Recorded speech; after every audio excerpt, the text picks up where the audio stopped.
O podcast que você ouve agora é uma produção da Central 3.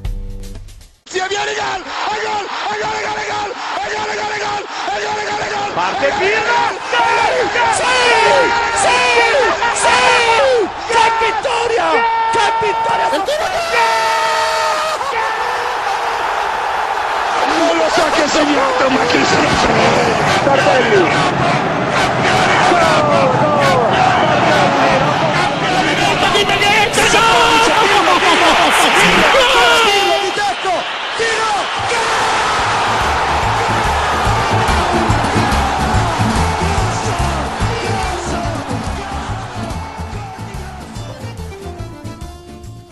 Olá a todos, sejam muito bem-vindos a mais uma edição da Cautiopédia, o seu podcast ou o seu programa de TV. Muito obrigado se você está assistindo a gente na Sportnet, muito obrigado se você nos ouve, graças à nossa parceria com a Central 3. Estamos aqui para falar mais uma vez sobre o desempenho dos clubes italianos em competições europeias, mas hoje a gente vai tentar também falar um pouco menos sobre isso, até para não ser muito repetitivo, né, já que a gente falou isso na nossa edição passada, mas falar também sobre trocas de comando que a gente vê na Série A, algum cenário que a gente já começa a vislumbrar na Série B, tem ex-craque aí assumindo a equipe na Série B, tem uma equipe que quase caiu para ser na série B passada e pelo visto tá firme esse projeto nessa temporada de novo, estamos falando da Sampdoria, vai ser assunto hoje porque o pessoal lá está viciado em tomar decisões controversas, decisões temerárias. Então a gente vai ter que falar sobre a Sampdoria, mas se você torce para o outro time da cidade, a gente também vai falar sobre o Genoa, porque como eu falei, na Série A tá rolando uma troca de comando em algumas equipes, o Genoa é uma delas, então se você tá do lado Blue Cercato da cidade ou tá do lado Rossoblu de Gênova, falaremos das duas equipes hoje. É claro que eu não estou sozinho nessa, estou sempre muito bem acompanhado aqui pelos meus fiéis escudeiros, Caio Bittencourt e também o Nelson Oliveira. Caio Bittencourt, assim, sem se alongar muito, porque a gente vai falar durante o programa, mas assim, que maratona vive os times da Itália, hein? Rapaz, a impressão que eu tenho é que se não é todo dia algum time italiano jogando, é quase isso, né? Se tá cansativa pra gente que assiste, imagine pros caras que estão jogando, hein, Caio? Bom dia, boa tarde, boa noite. Olá a todos, chegamos num certo ponto do calendário global, porque isso não é exclusivo da Itália, não é exclusivo do Brasil, não é exclusivo de nenhum lugar, que temos jogos todos os dias. Por um lado é ótimo naquela coisa do ter um jogo para ver toda hora, ter um momento para ver toda hora, só que a que custo? Será que é a custo de ver partidas tão horríveis como a que foi Napoli-Eintracht Frankfurt? Que foi, assim, candidatíssima a ser um dos piores jogos que eu vi no ano? É algo a se debater. Eu vou falar para vocês aqui, que nos ouvem e nos assistem, a mesma coisa que eu falei no grupo que eu tô com o Nelson e com o Caio, o grupo da Cautiopédia, que eu só consegui ver os 30 minutos finais de Napoli e Frankfurt, né? E eu tava muito chateado de só conseguir ver os 30 minutos finais. Mas eu fiquei feliz de só ter visto os 30 minutos finais, porque se eu tivesse visto um pouco mais, talvez eu tivesse quebrado algum eletrodoméstico na minha casa, porque realmente foi feia a coisa. Nelson Oliveira, bom dia, boa tarde, boa noite. Nelson, eu vou falar um negócio aqui que é o seguinte.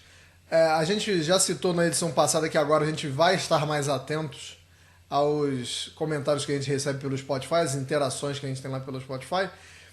E por uma grande coincidência, eu juro que foi coincidência até, o Gabriel Videira, ele vai achar que ele pautou esse programa, tá? Ele vai se sentir grandão. Gabriel Videira, no último comentário, no comentário da nossa última edição, falou: gostaria que vocês falassem mais da Série B, principalmente de Spezia e Sampdoria. Parabéns, viu, Gabriel? Não sei se você é uma espécie de mãe de Ná, ou se você viu que são times que a gente vai falar. Mas, Nelson, o que importa é que a gente vai abordar essas duas equipes hoje, né? Não sei se o Gabriel estava prevendo o futuro ou se ele tem um bom faro jornalístico. Não, aqui tem fanservice. Para quem está acostumado enfim, né, a cobertura de cultura ou de animes, ou enfim, de séries, etc. A gente está aqui sem querer fazendo um fanservice. Mas acho que Spezia e Sampdoria são assuntos importantes, né, para falar. Enfim, a gente vai falar mais dedicadamente sobre isso daqui a pouco. Sampdoria fez uma escolha bem complicada ao trazer o Angelo Gregucci, né, para ser técnico, estava um tempão parado. E a mesma coisa fez o Spezia, né? Essa aí já não vou dizer que é uma aposta tão temerária, porque contratou o Donadoni, né? Então, ex-técnico de seleção italiana, fez bons trabalhos também em clubes ali de meio de tabela da Série A, né? Parma e Bolonha. Então, precisa de alguém gabaritado para tentar se salvar de um rebaixamento que não está nos planos, né? Era um time cotado para subir. Ainda é, hein? Eu ainda vou morrer abraçado nessa ideia aí, hein? Agora seria uma arrancada fenomenal, mas eu prefiro continuar com minhas convicções. E se você está assistindo a gente na Sportnet, você vai ver o Spezia jogando logo após a exibição do nosso programa, que tem Spezia e Bari. Então, assim, já fica aí de aquecimento também para o jogo. E você que está escutando a gente, já vai ter rolado o jogo, mas a gente promete que vai tentar fazer um negócio ainda não tão frio, né, para que o resultado do jogo entre Spezia e Bari não influencie muito na nossa análise. Vamos começar falando então de Champions League, porque a gente está falando aqui de troca de comando na Série B. Já adiantei aqui que vai falar de troca de comando na Série A. A Juventus foi um time que trocou de treinador há pouco tempo, e gravar a cada 2 semanas tem suas belezas, mas também tem seus pontos fracos, né? A gente ainda não falou sobre a troca de comando na Juventus. Parece que faz mais tempo, mas desde a nossa última edição a Juventus tem um novo treinador, e eu gostaria de saber, Nelson Oliveira, se essa troca de comando já surtiu efeito no jogo entre a Juventus e o Sporting de Portugal. Surtiu efeito na performance, mas não no resultado, né? Em termos de resultado, surtiu efeito contra a Cremonese, né? A Juventus ganhou. Na verdade, acho que a troca de efeito, a troca de comando, ela surtiu efeito muito mais na saída do Tudor do que na chegada de qualquer um. Porque assim que o Tudor sai, a Juventus se livrou, né, de uma sequência de 8 partidas sem ganhar.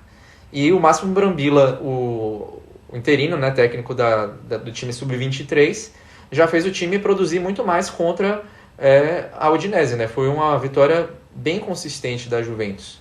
3-1 ali, com o Vlahovic jogando muito bem. E o Vlahovic repetiu essa atuação muito boa contra o Sporting, né? Depois teve o jogo contra o Cremonese, que também foi um jogo que eu diria até tranquilo, apesar dos problemas do Gatti ali defensivos, né? Mas contra o Sporting, a Juventus, ela começou sofrendo, o Trincão dando muito trabalho à defesa, né?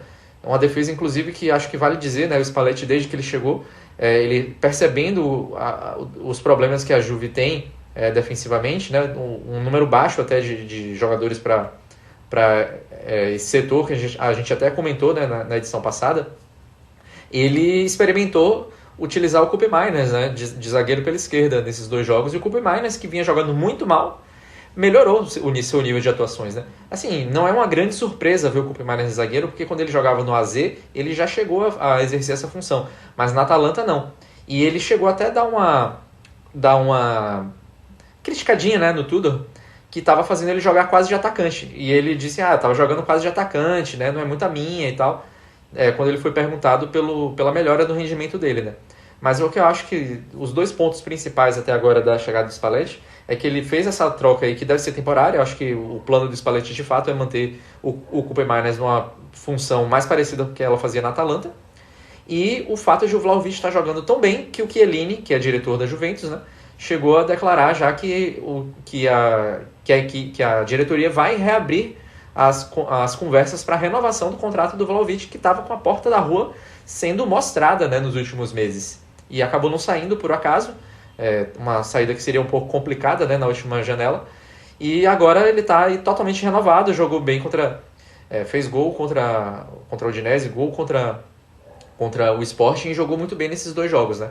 Agora, para a Juventus, infelizmente, né, para os torcedores da Juventus, o resultado não foi dos melhores, né? A Juventus ainda está bem mal na Champions League, não ganhou ainda, né? Então, 3 jogos empatados e 1 derrota. Então, ainda terá um longo caminho pela frente para tentar se classificar, mesmo se for para os playoffs, e não pode mais tropeçar, né? A situação já é complicada. E se eu fosse o Kobe Miners, eu dava uma baixadinha na bola também, né? Porque não está jogando nada, vai fazer uma temporada, e aí quando quando o Tudor sai, o Koop Meiners vai querer meter essa de que não estava na posição certa. Queridão, dá uma segurada. Mas o Tudor também é um cara que não é bem quisto por quase ninguém que treina, né? Ele sai do clube e todo mundo sai falando mal dele. Então é um cara que é meio, vou dizer, bater em cachorro morto, porque ele acho que não é do tipo de cara que aguentaria calado, né? É um cara que é bem reativo, sempre foi dentro de campo. Beleza, mas e sai na mão se for o caso. Uma coisa é uma coisa, outra coisa é outra coisa. Caio, e aí ainda falando sobre o Koop Meiners, assim, eu queria que você desse uma rápida pincelada aí no que você acha, assim, qual vai ser o futuro do Koop Meiners, porque assim, tem dois caras que não saem desse meio campo, né? Na minha opinião, o Locatelli e o Khéphren Thuram, dificilmente eu penso no time da Juventus sem eles. Então o Koop Meiners tem que arrumar um jeito aí. O jeito que o Tudor pensava é o jeito que agora o Spalletti aparentemente pensa diferente. E as coisas mudam muito rápido na Juventus, não é só para fazer um apanhadão no comentário, que enquanto a gente fala dessas mudanças rápidas em relação ao Koop Meiners, também uma mudança muito rápida da avaliação do Vlahovic, né? A diretoria que estava tentando expulsá-lo, como disse o Nelson, agora já quer renovar. Então, assim, o dia tem 24 horas só na Juventus, Caio? A semana tem só 7 dias? Porque tá diferente, né? A noção de tempo na Juventus tá esquisita. Talvez no futebol não dure 24 horas, mas também não dura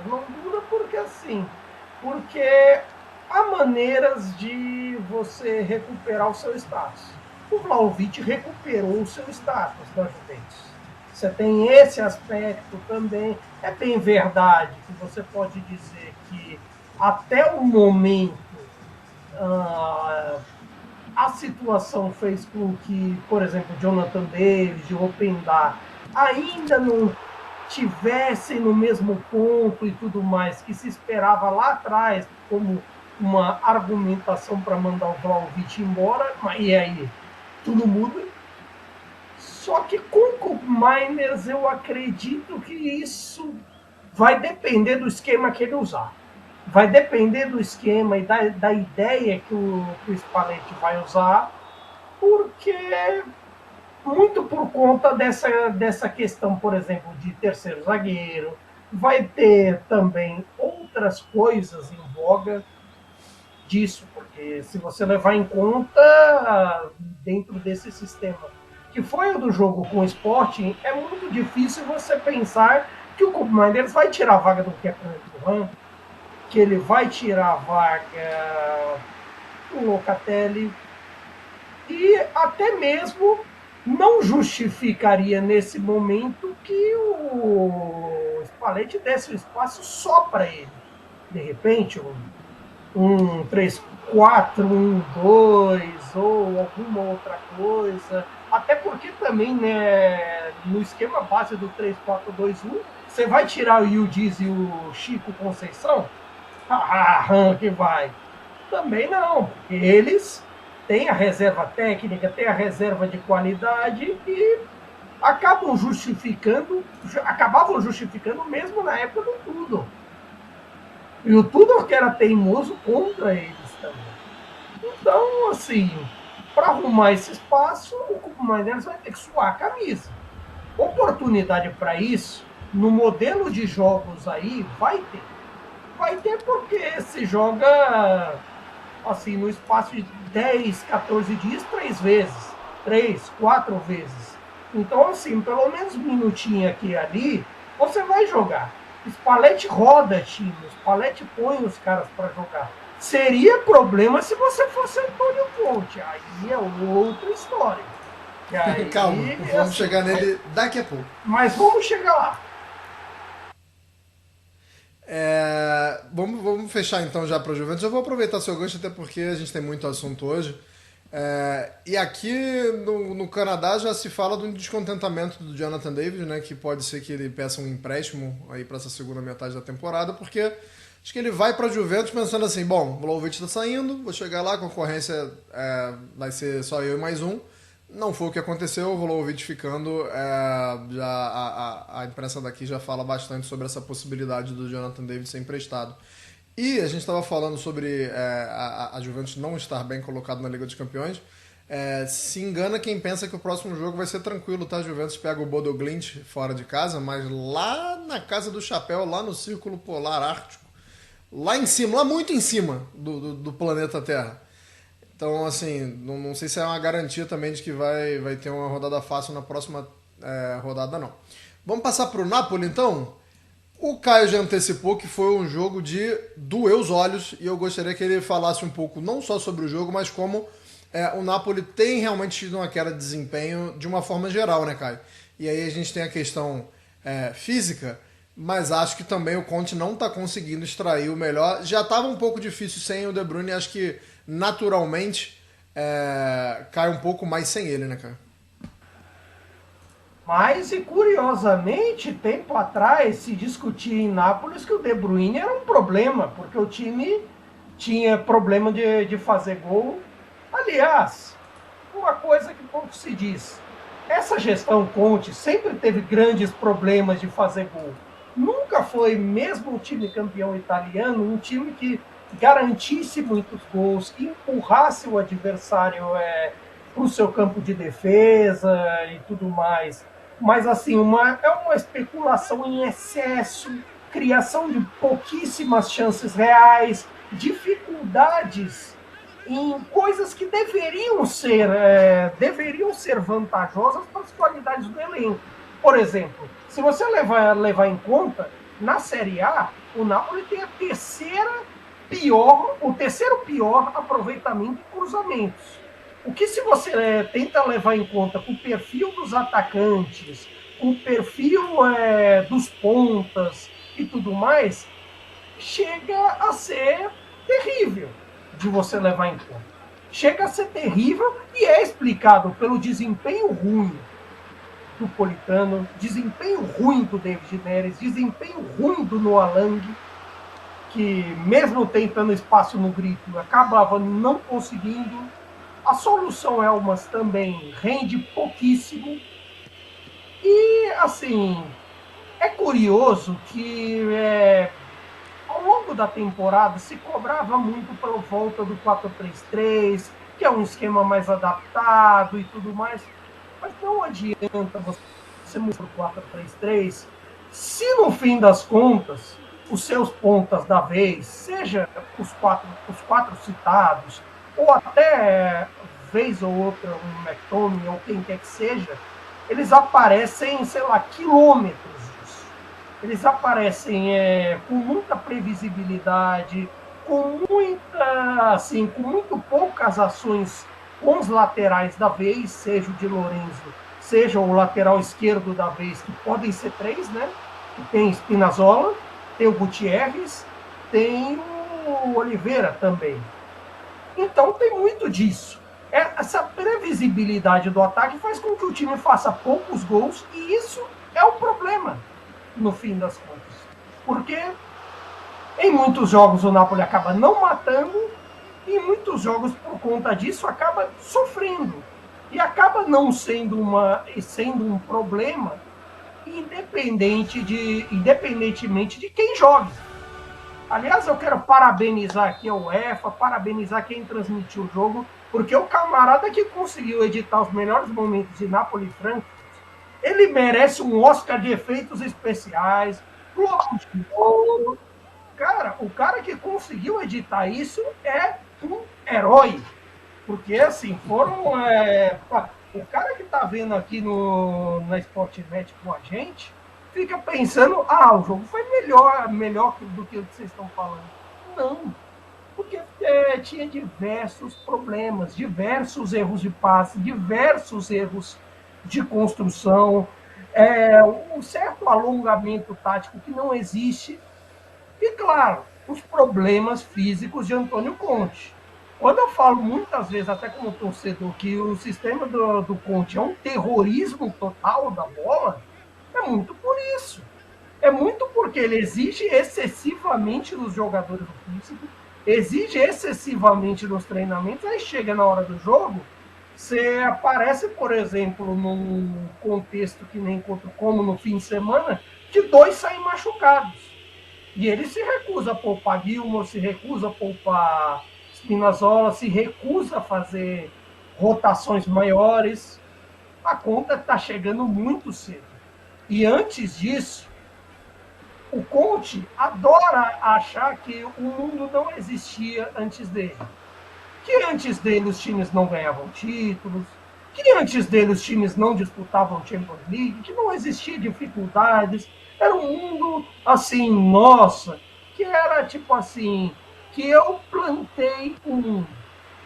Mas, se você levar em conta, de 2010 até 2025, em todas as temporadas até 2024, 2025, o Napoli jogou quarta e quinta em Copas Europeias e sábado e domingo no campeonato. Não é invenção dele. Ele acha, porque no mundo fantástico do Conte, não, porque de repente agora ele acha até que trazer jogador que ele queria é um problema, porque ele não põe para jogar, é muito difícil botar muita gente, porque mas eu pedi, que não sei o que não sei o que lá. Ele pede os caras, depois, mas não é comigo, mas não sei o que. É um mundo fantástico. E aí depois ele fica. Não quer saber quem morreu, só quer chorar, né? Italiana, ele gosta de um papinho. Gosta de uma criação de história. Eles adoram criar conflito. Conte, os comentaristas de Sky, DAZN, toda essa galera. Mas, assim, o Conte precisa voltar à realidade. Ou, pelo menos, chegar a ela, o que é muito difícil. Porque muitos dos problemas... muitos dos problemas são criados por ele. Inclusive, até os problemas do De Bruyne lá atrás, as questões com o McTominay, as questões com o Højlund, que são debatíveis pra caramba, dele tentar emular um Lukaku no Højlund, ou até mesmo as dificuldades que o Lukaku tinham lá atrás, que hoje eu preciso dizer, atenção, vai ser um momento inédito. Eu preciso pedir desculpas a Romelu Lukaku. Porque alguns dos problemas que eu pensava que eram dele na temporada passada são problemas gerados pelo sistema do Conte. E que acontecem com o Højlund, e que acontecem com, sei lá, com quem tenta botar de falso 9. Lourenço Luca é complicado porque ele é um falso jogador. Mas, assim, no caso do Højlund, você percebe isso. Você percebe as dificuldades. E é muito do sistema maluco que Antônio Conte tenta fazer. E, assim, para pincelar, que estamos ficando muito longo, às vezes há um certo tratamento de que, assim, o Conte é meio todo poderoso, que ele deixa as Copas de lado, que ele deixa o pensamento em Champions de lado. Não é por ele ser todo poderoso. É porque ele não sabe abordar da forma correta um campeonato que se joga quarta e domingo, um modelo de temporada assim, e não sabe abordar assim com humildade para esses jogos os duelos europeus. Por isso que ele tem problema na Inter, por isso que ele teve problema na Juventus e por isso que ele anda tendo problema no Napoli. Aí o Napoli vai flertando com o vexame, vai assim, depois da grande humilhação do 6-2, vai começando a trocar mensagens com o vexame, flertar, falar que quer sair com ele. Deu like naquela foto antiga, né? Quem nunca? Eu fico muito curioso para saber. O Conte está incomodado. Na verdade, o Conte é uma pessoa incomodada, né? Parece que ele está constantemente incomodado. Mas eu queria saber se o incômodo dele é de escala assim, da porcentagem. O quanto é por resultado e o quanto é por performance. Porque, na minha visão, eu acho que ele fica muito mais incomodado com resultados. Mas vamos falar da Inter de Milão. Nelson, não chegou a ser numa escala de feiura, não chegou a ser um Napoli-Frankfurt. Mas a Inter apresentou muito mais dificuldade e deixou de jogar muita bola contra o Kairat, né? Não chegou a ser um jogo muito legal de assistir também não, né, Nelson? Só antes de passar para o jogo da Inter, a média de pontos do Conte na carreira dele na Europa é 1,37 por jogo. Então ele tem que baixar a bola dele para quando o assunto é Europa. É a média ridícula, a média de time rebaixado. Mas enfim, voltando ao assunto, A Inter, assim, o lance da Inter é que ela começou a ficar muito nervosa durante o jogo, na minha opinião. A Inter achou que ia ganhar do Kairat com mais facilidade, a defesa do Kairat estava bem montada, e o árbitro também, acho que a Inter estava achando que ia conseguir pênalti, teve um pênalti no Fratesi duvidoso ali nos 16 minutos, depois teve um pênalti no Bissek que o árbitro acabou retirando. Enfim, acho que a Inter foi perdendo um pouco de lucidez, né, ao longo do jogo, porque começou um primeiro tempo muito forte, muito em cima, teve várias chances e não marcou gol.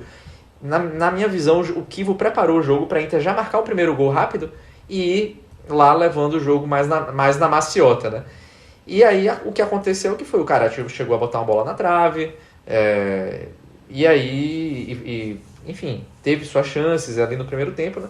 E aí numa jogada de bastante insistência, né, do Lautaro, a Inter abre o placar, depois acaba tomando um empate, né, também no outro lance de desatenção, e aí depois faz o gol com o Carlos Augusto e não sofre mais nada. Eu acho que foi um jogo...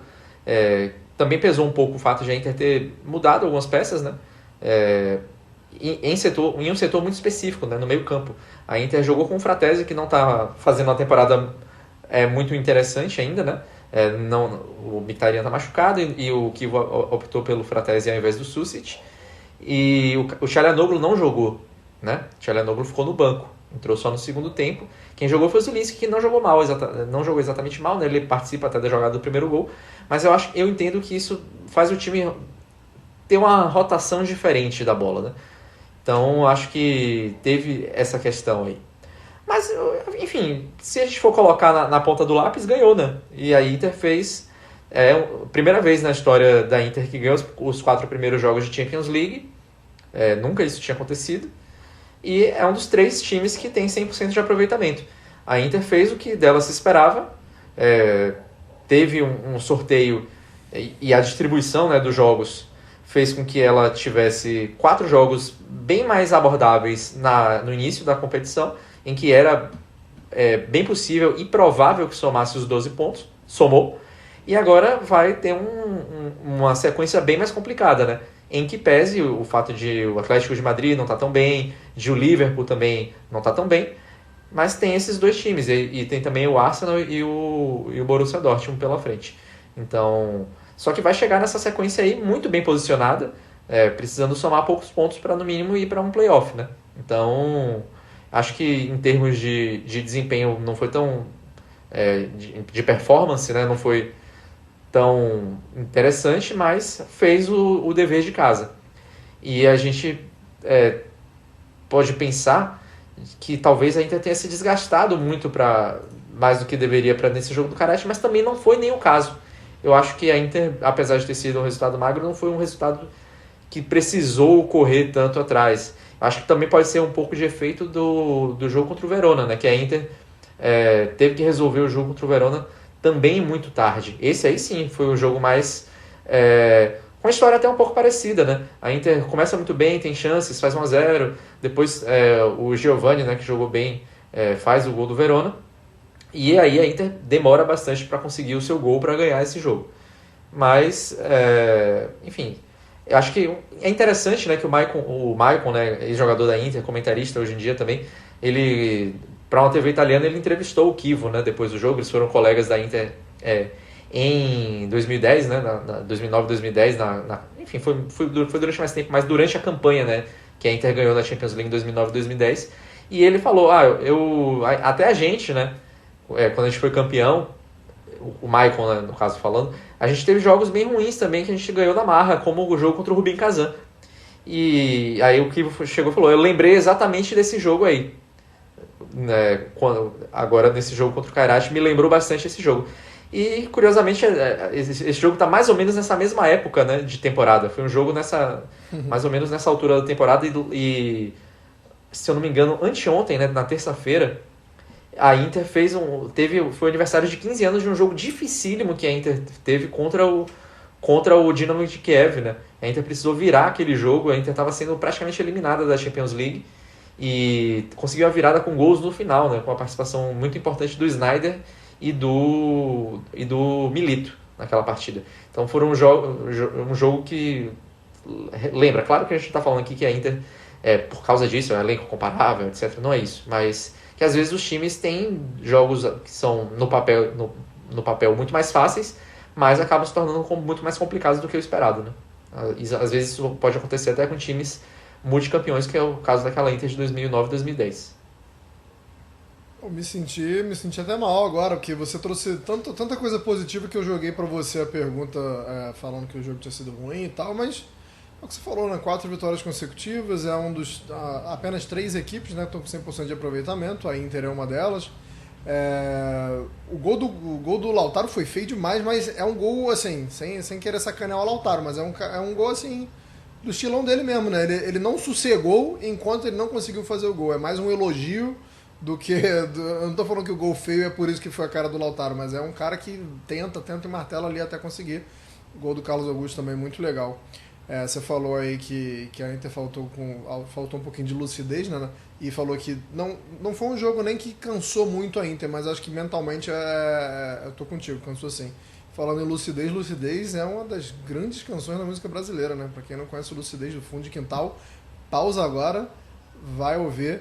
E o Carlos Augusto, quem sabe não faz bem pro Carlos Augusto até na questão de seleção brasileira, né? Que esse golzinho aí que quem sabe não possa trazer ele de volta. Fechando aí então a participação dos italianos na Liga dos Campeões, a gente tem a Atalanta.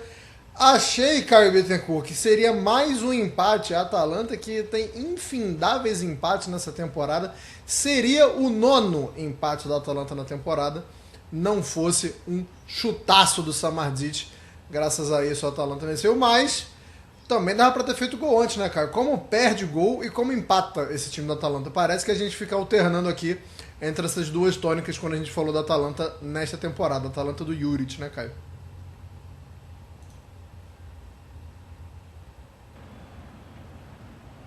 Para você ter uma noção de como são esse tipo de coisa, dos problemas que a Atalanta tem enfrentado no campeonato, por isso, desses 7 empates, a tônica você pode ressaltar em uma estatística. Sabe qual a taxa de conversão de chutes para chutes a gol da Atalanta? 29,5%. Ela é a 6ª pior do campeonato de chutes ao alvo. Só não é pior que a turma de Lecce, Genoa, Parma, Fiorentina e Pisa. Fiorentina e Genoa vão ser assunto já. Mas, assim, isso diz muito.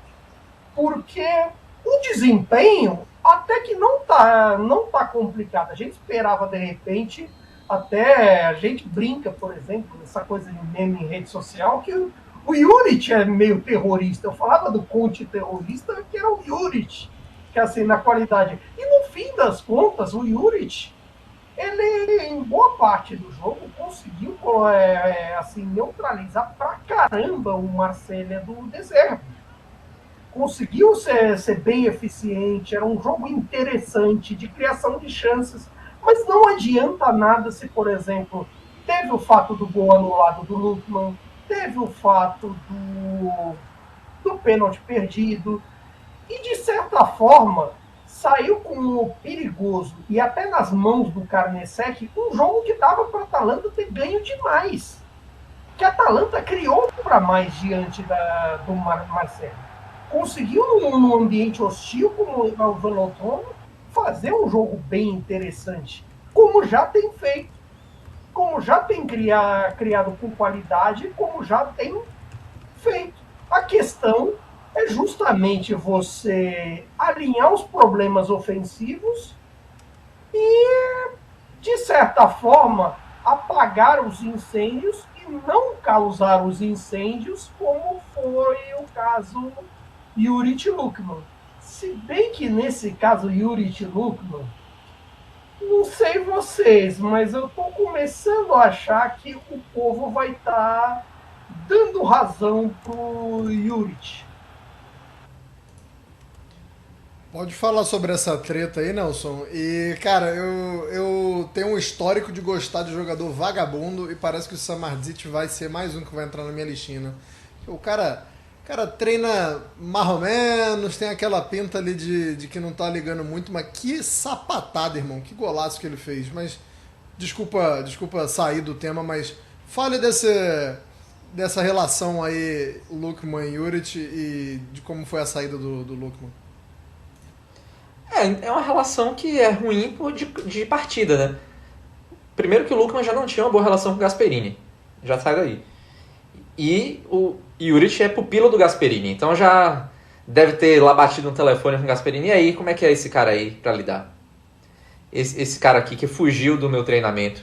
E o Juric é um cara que já bateu mesmo, agrediu, saiu na mão. Com diretor esportivo não vai sair na mão com jogador? Enfim, ele disse depois que é coisa de jogo, situação de jogo e tal, logo eles conversou. Assim, pode até ser, né? Porque o Juric é um cara muito sanguíneo, né? Eu estava falando anteriormente de outro técnico croata brigando, né? Já teve esse problema, não teve? O Gasperini já não teve esse problema acho que com o Ilicic, se não me engano. Não, Papo Gomes. Acho que com o Ilicic também, mas com o Não, com o Ilicic não. O Ilicic era o protegido dele, né?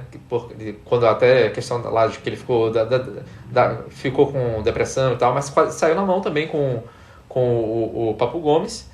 Enfim, são caras que têm as suas ideias muito bem definidas e que não gostam de ser contrariados, né?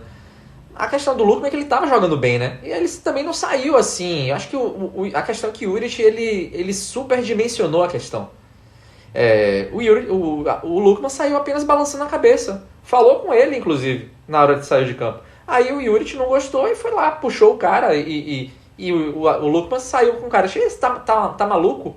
Assim, nesse caso aí, para quem tá vendo a gente agora, tá vendo aí o Lukman antes de sair, porque o Lukman saiu logo depois que teve o gol anulado. Então ele já saiu ali meio pé da vida, né? Porque conseguiu fazer um gol e logo depois teve o gol anulado, tava jogando bem e não gostou de sair. Seria o normal. Tem técnico que quando o jogador não gosta de sair, vai lá e fala, não, quero mesmo que o jogador não goste de sair de campo. E o Juric não é desses, né? E aí provocou uma questão ali, poderia ter sido resolvida nos vestiários, não precisava daquela cena toda ali. Agora eu vou falar um negócio baixinho aqui, tá? Só saiu o gol do Samardzic porque o juiz não deu pênalti do Ederson e foi pênalti, tá? Foi pênalti, vamos falar a verdade aqui, foi pênalti. Mas é isso, a Atalanta venceu, mais uma vitória italiana, vamos para a Europa League porque a Roma venceu o Rangers. E Caio, a Roma venceu o pior time da Europa League, né? A pior campanha até o momento é a do Rangers, é um time que tem muita dificuldade de fazer gols.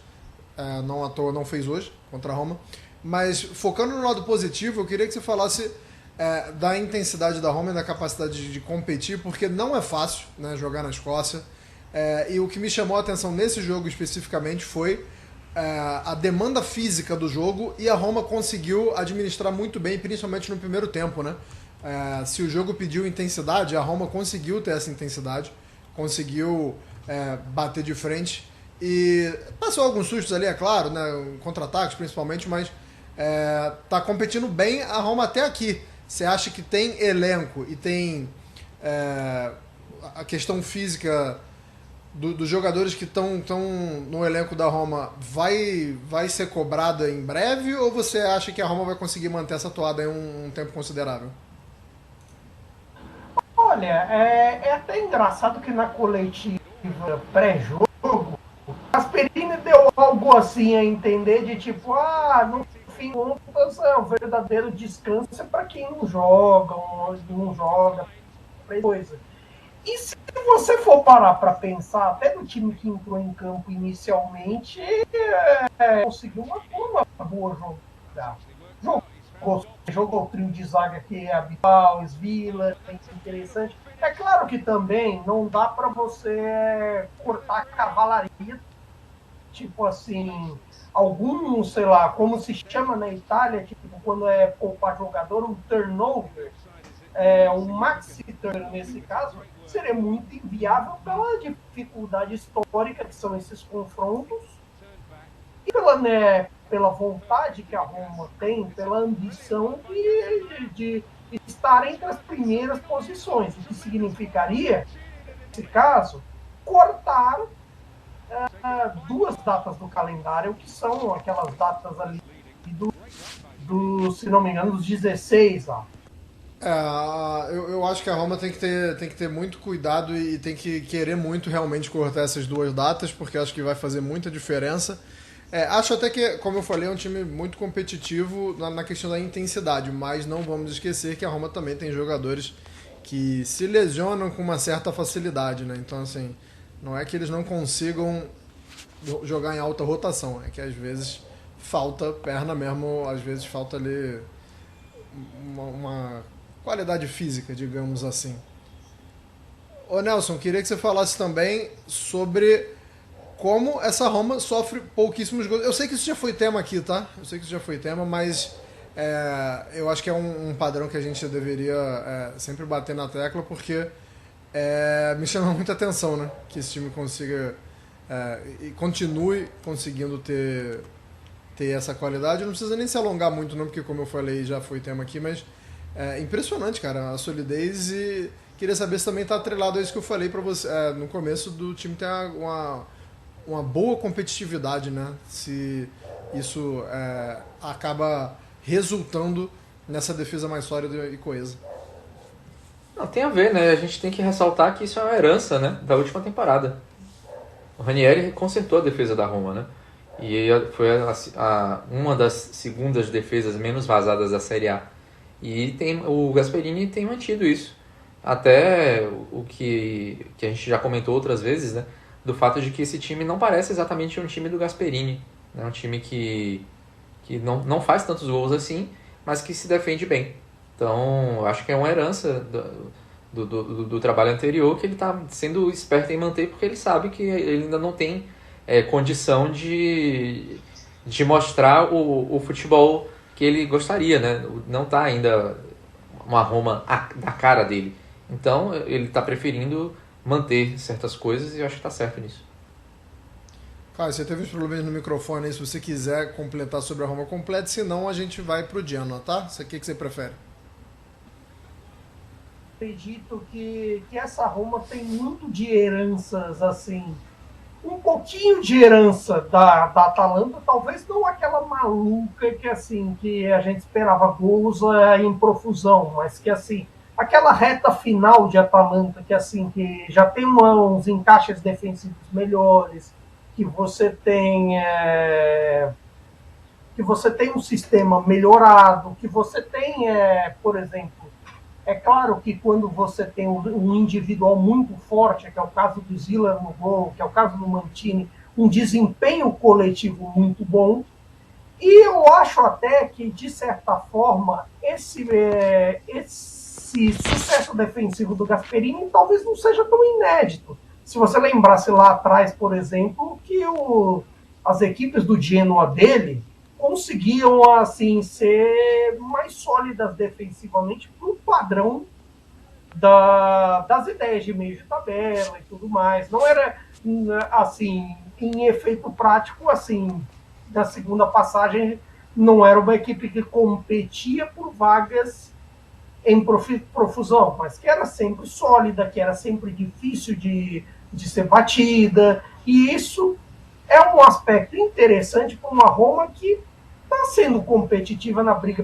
pelo Scudetto. Dá para dizer que a Roma está nessa briga, pelo desempenho, pelo momento dos seus jogadores, ainda que você tenha a questão aqui e ali do centroavante, que vai ser um ponto de debate. E, querendo ou não, pelo desempenho do Dybala, apesar do pênalti perdido no clássico com o Milan, mas também pelo desempenho do Sule, e que o individual tem andado de forma interessante para ganhar jogos. Talvez falte o brilho, porque a gente espera um pouquinho mais do Gasperini, talvez, mas eu acho que o tempo pode fazer melhor com relação a isso. E talvez o Gasperini entenda uma coisa nesse momento, que não basta brilhar, é preciso ganhar. Eu acho que nesse trabalho da Roma, uma coisa que, assim, nos últimos anos ele entendeu um pouquinho mais, que deu um clique na mente dele, é que assim, que ele está mais interessado na vitória do que no elogio. E isso, para alguns treinadores, você tem uma questãozinha um pouquinho maior. Não, só vou fazer diferente. Falei que a gente ia de Genoa, mas vamos de Fiorentina primeiro, porque eu até esqueci que a Fiorentina jogou na competição europeia hoje. Acabou perdendo, mas acho que fica até em segundo plano diante de tudo que tem acontecido com a Fiorentina nas últimas semanas, né? Perdeu contra o Lecce na Série A, aí rola demissão na direção. Então, assim, qual é o tamanho da crise na Fiorentina agora, Nelson? E, assim, qual é a dificuldade de contornar, né? Porque estamos chegando aí quase na metade da temporada já, né? Fica até difícil dizer qual é o problema, porque a Fiorentina não contratou mal, contratou bem. Inclusive o Pioli não foi uma contratação ruim, se a gente for pensar. Qual seria o melhor técnico no mercado para você ter um ganho de qualidade? Um técnico campeão italiano, recentemente campeão italiano. Então, você teve o vice-artilheiro da última Série A. Você fez a sua contratação mais cara da história, o Piccoli, para ser reserva desse cara. E vários outros nomes, mas o time não andou. Então, uma produção ofensiva muito baixa. E agora vai vir o Paulo Vanoli, né? Que teve no Torino no final da última temporada, já jogou na Fiorentina, vai ser o próximo técnico. E com a missão de salvar a Fiorentina do rebaixamento. Assim, duvido que a Fiorentina vai cair, tá? Já digo logo aqui. Porque se a Fiorentina ganha um jogo, ela já sai da zona de rebaixamento, já joga outros times, e se ganha 2 jogos, já abre uma vantagem. Então, assim, tá muito embolado ali embaixo, apesar de a Fiorentina ser lanterna, né? Então, pelo elenco que tem, pelo abismo de qualidade que tem em relação a outros clubes, eu acho isso muito improvável. Mas a gente vê que tem muita coisa acontecendo, uma falta de atenção assim grande, né? Isso a gente já falou várias vezes aqui ao longo dos anos, né? Acho que isso é uma questão assim central de como a Fiorentina tem alguns problemas defensivos que não são curados nunca, né? Agora na Conference League, né, no jogo contra o Mainz, foram 2 problemas. Pelo menos dessa vez a Fiorentina criou até bem, perdeu gol demais, na verdade, e não conseguiu ampliar, né, o placar, fez 1-0 contra o Mainz e não conseguiu ampliar. Também quando sofreu o empate não conseguiu fazer o segundo, apesar de ter tido chances. E aí no final o Komuzov comete uma falha de atenção, né, uma falta de atenção, deixou o Jason Lee cabecear, se antecipou ali no cruzamento, a defesa ficou toda desarrumada. O próprio Komuzov mesmo parece estar meio fora de sintonia, assim. Não sei se as questões de mercado, né, na última temporada deixaram ele dessa forma. Ele que foi especulado para sair, teve na mira do Milan, do Napoli. A gente até brincou no grupo de que ainda bem, né, que ele não foi para o Napoli para preservar a vida dele, porque alguma coisa o Caio poderia ter feito com ele, caso ele estivesse apresentando isso, essa forma atual dele lá no Napoli, porque ele quase fez um gol contra hoje, tentando recuar uma bola do meio campo, e ele pegou tão mal na bola que a bola foi para escanteio, assim, para fora. Enfim, tá bem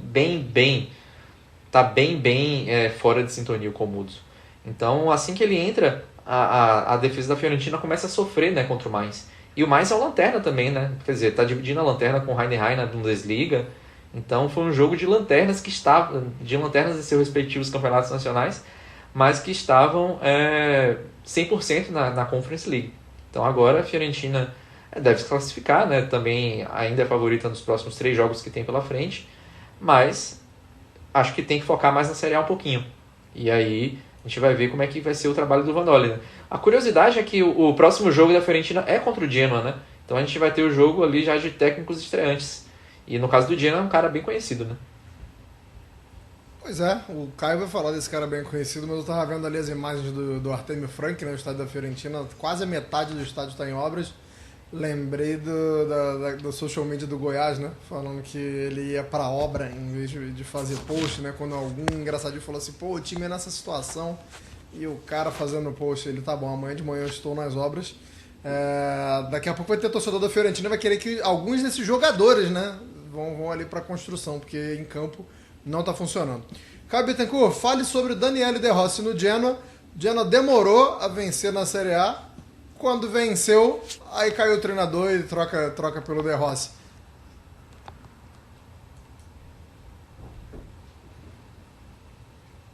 Agora, curiosamente, o Genoa vai tentar o que não deu certo na Fiorentina, que era uma revolução.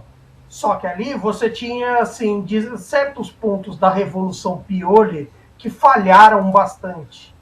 Seja a questão tática, seja o encaixe de uma falta de identidade, de muitas experimentações e tudo mais.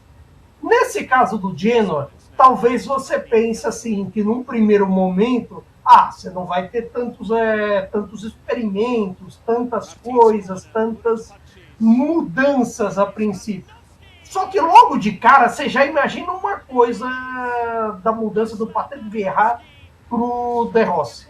A mudança já é de cara porque a princípio, o Vieira sempre gostou mais do sistema com 3 zagueiros, do 3-5-2 e tudo mais.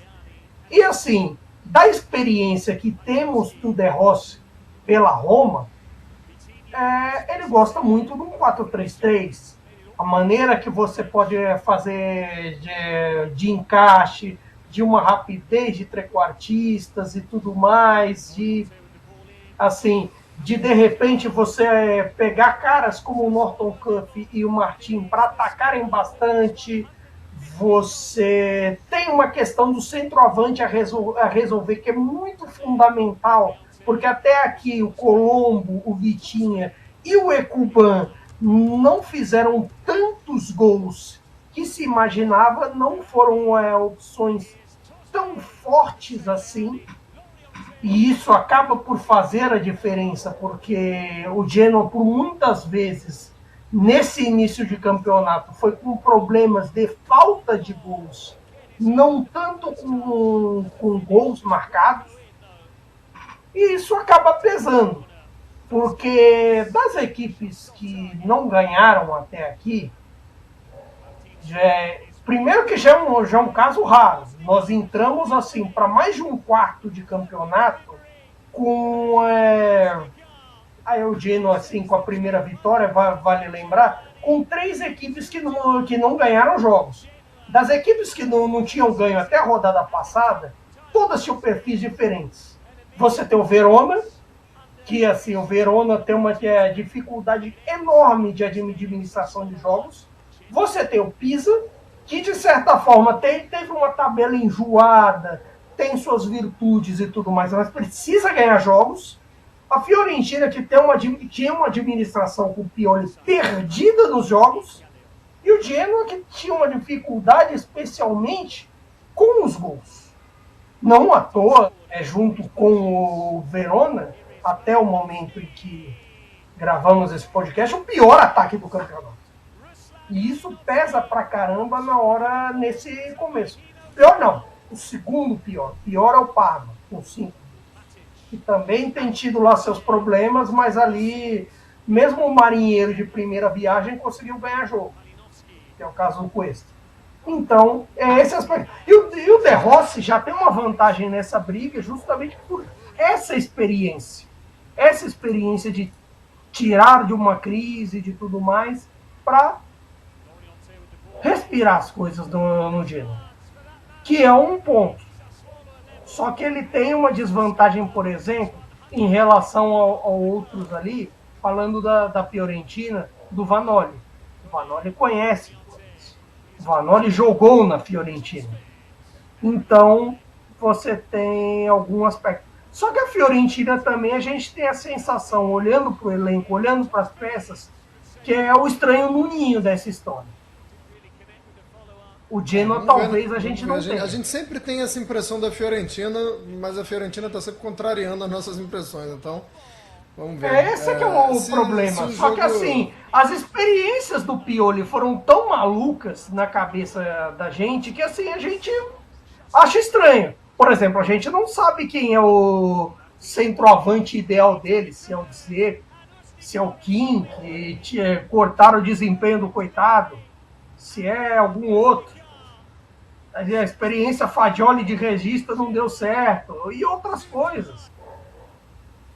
Vou pedir pro pessoal da Sportnet botar a classificação da Série A então na tela, porque matamos a Série A aqui e ainda vamos falar sobre a Série B, mas acho legal a gente passar aqui, dar um panorama de como tá, porque a gente falou que o Genoa acabou de ganhar, não tinha ganhado ainda, então fica legal para quem está assistindo a gente ver na tela e para quem está escutando a gente saber como é que tá.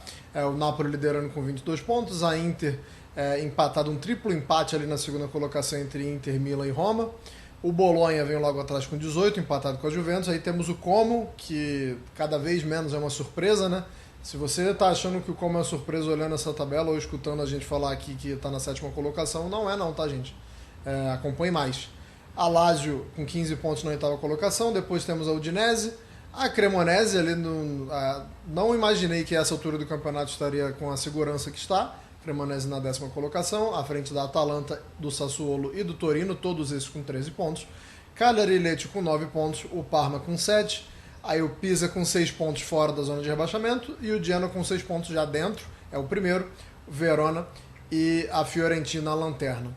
Vamos falar sobre Série B, Nelson Oliveira. A gente já falou um pouquinho sobre no começo que o Donadoni não treinava uma equipe italiana há muito tempo, mais especificamente 7 anos, aceitou aí o desafio de treinar o Spezia. Queria saber o que ele pode trazer de novo e quais são as dificuldades, né, que ele vai encarar com o Spezia, porque como você falou no começo do programa, a gente achou que o Spezia estaria ali não vou dizer no primeiro pelotão, mas numa condição boa de brigar por um acesso, né? E não é o que a gente vê nesse momento da temporada. O Spezia ganhou só uma partida, né, até o momento. Acabou sentindo um pouco a saída do Pio Esposito, né? Mas mesmo assim, é um elenco forte ainda. E tava com... A gente tem que lembrar, né? O Spezia foi o time que ficou ali na final do playoff, né? É o time que perdeu para a Cremonese e foi a Cremonese que subiu. Então foi o time que esteve a um passo, né, desse acesso. E o Donadoni não só não treinava um time italiano há 7 anos, como não treinava nenhum time havia 5. Né? A última experiência dele foi no Shenzhen, da China. Ficou um tempo parado, inclusive ele disse que estava até enferrujado, e tinha até ferrugem em cima dele, na apresentação dele no Spezia, ele chegou a fazer esse comentário, né? E enfim, é uma aposta se a gente for considerar esse tempo parado, mas eu creio que o Donadoni ficou esse tempo parado também por opção, porque claro que deve ter aparecido alguma proposta. Ele fez um trabalho antes de ir para a China, um trabalho bem razoável no Bolonha, nesse período de crescimento do Bolonha, né? Inclusive para quem torce para o Bolonha, se tiver algum torcedor do Bolonha nos ouvindo, a gente não vai falar do Bolonha hoje porque o jogo do Bolonha foi meio caidinho, né? Foi um 0-0 ali na Liga Europa, com o Bran muito... É até difícil de falar porque, assim, o italiano rodou bastante o time. E, de certa forma, assim, não acho nada mal dele fazer. Principalmente que, assim, que ele tem mais gente para inserir no time, tem uma turma boa para pensar e tem temporada, meu amigo. Enfim, nesse crescimento, né, que culminou aí no título do Bolonha da Copa Itália com o Vincenzo italiano, o Donadoni faz parte dessa reconstrução, né? Então, ele era um Bolonha que vinha de temporadas em Série B e tal, e ele conseguiu ali estabilizar o Bolonha como tinha estabilizado o Parma anteriormente. Então, é um cara que conhece muito de futebol. Se alguém estiver ouvindo a gente aqui, tiver visto o Donadoni jogar, sabe que ele jogava muita bola. É um ídolo do Milan, né? E fez parte de times históricos, né, do Milan. Então, acho que, no mínimo, para evitar que o Spezia seja rebaixado, ele vai conseguir. E também a gente tem que lembrar uma coisa, né? Como você mesmo falou no início do programa, né, Anderson? Você ainda aposta que o Spezia pode competir pelo acesso. A gente tem que lembrar que a Série B ela é muito parelha, né? Então, o Spezia hoje tem 7 pontos, mas o primeiro nos playoffs, na zona de playoffs, é o Catanzaro com 15, são 8 pontos a mais. Então, qualquer sequência positiva ali, levando em conta que os times tropeçam muito, né? Eles trocam muito pontos entre si, o Spezia pode já estar lá em cima rapidamente, né? Eu não sou especialista em áudio não, mas assim, de acordo com o que eu tô ouvindo aqui do treino dos Pedros, o treino foi intenso, né? Deu pra ouvir ali uns barulhos de que o treino foi pegado. A gente tem pouquíssimo tempo, Caio, mas a gente tem que falar sobre a Sampdoria. Primeiro porque é um time que vem tomando decisão errada atrás de decisão errada e também porque tem torcedores da Sampdoria no Brasil, né? Tem bastante ali influenciados pela Sampdoria da década de 90. E aí a Sampdoria vai e traz o Ângelo Gregutti para ser o novo treinador. Cara, eu vou confessar, assim, a gente acompanha bastante futebol italiano, né? Nós três aqui. A gente consome muito, a gente está sempre estudando, procurando. E eu não lembrava da existência do Ângelo Gregutti. Ele não treinava desde 2021. Aí depois eu lembrei, né, dele como zagueiro. Então, assim, as memórias foram vindo, mas, assim, num primeiro momento eu falei assim, quem é este cidadão? E aí depois eu liguei o nome à pessoa.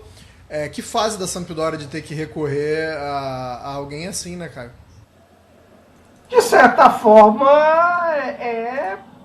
você acabar voltando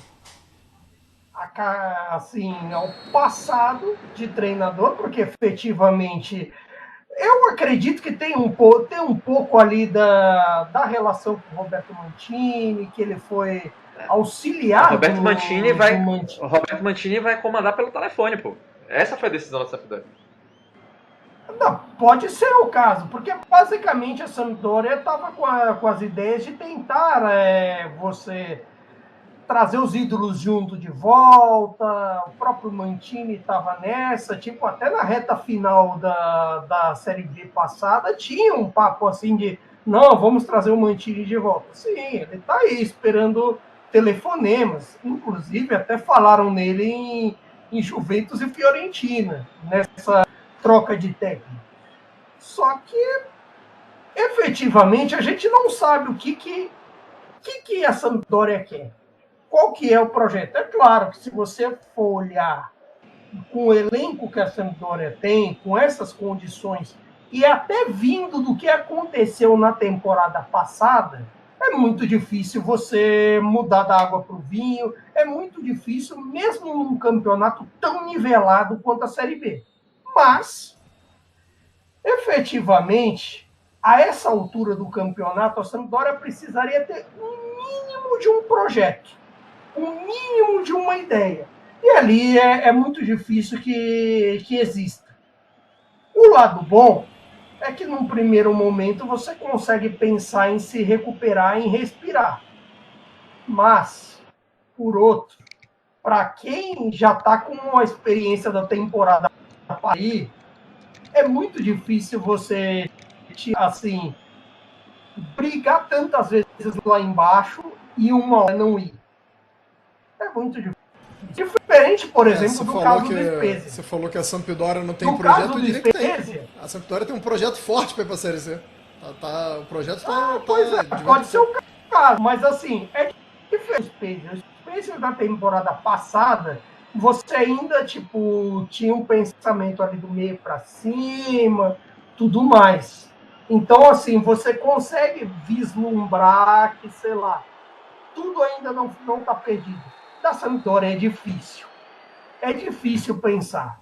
Nesse momento, tudo que talvez a Sampdoria queira é de, sei lá, de uma ideia nova de cima para baixo.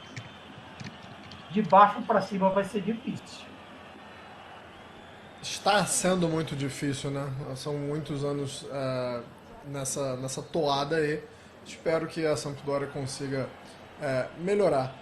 Muito obrigado a todo mundo que está assistindo a gente na Sportnet. Você que está assistindo a gente na Sportnet vai ver daqui a pouquinho o Spezia e Bari. Então, bom jogo para vocês. Espero que vocês curtam. Espero que seja uma boa estreia aí para o Donadoni. E para você que está escutando a gente, vai procurar saber quanto é que foi esse jogo, tá? Forte abraço. Muito obrigado a Caio. Muito obrigado a Nelson. Acesse a Cautiopédia. Acesse a Cautiopédia. Vai lá nas redes sociais da Cautiopédia que você vai saber quando é que foi. Muito bom, Caio. Muito obrigado a todo mundo, tá? Que tem escutado a gente, que tem acompanhado a gente. E vamos ficando... Nessa edição a gente vai ficando por aqui. Arrivederci, tchau.